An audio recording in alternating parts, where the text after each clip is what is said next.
Did you know that there's more slaves on this planet right now than at any other point in human history? We're not talking about centuries ago, not back then, right now. Children are being trafficked, bodies are sold, people are reduced into commodities.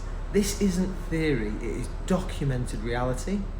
And the Epstein scandal that we're hearing about continuously at the moment, it didn't expose a system, it protected one. Because by the time his name was public, the damage was already contained and the machine kept moving on. New Epsteins would have been chosen, new targets would have been acquired, control would have been more centralised. Because power doesn't operate on any level of morality, it operates on leverage. You've got sexual compromise, blackmail, coercion. These are control mechanisms, they're not accidental. And this isn't about temptation, it's about forcing people into acts they would never freely choose, so they can never say no again. And when the elites are repeatedly caught in these sexual scandals, abuse cases and exploitation networks, it's not a coincidence, it's a filtering system.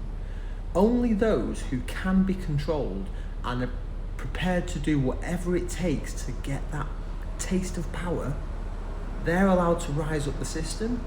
Because the crimes involved are extreme, predatory and deeply abusive. They destroy lives, they silence victims, they rot institutions from the inside out.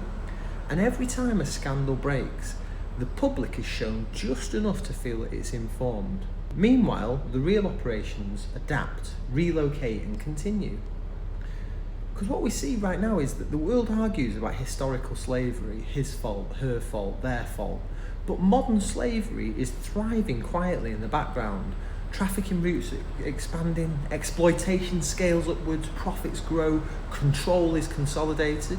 And if we compare this to, say, weapons technology, in the defence of a nation, we accept that secrecy and weapons and the development and the research that goes into that is a necessity to stay one step ahead of your adversity. And like the stuff that's coming out, say, with the Trump's discombobulator weapon, whether that's true or not, or just like a bit of a sleight of hand.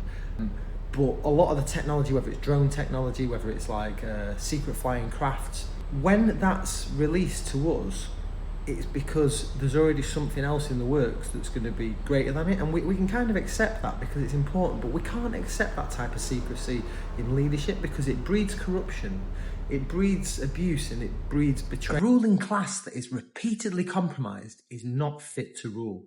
Not morally, not strategically, not humanly. The solution is not to have better cover-ups or smarter black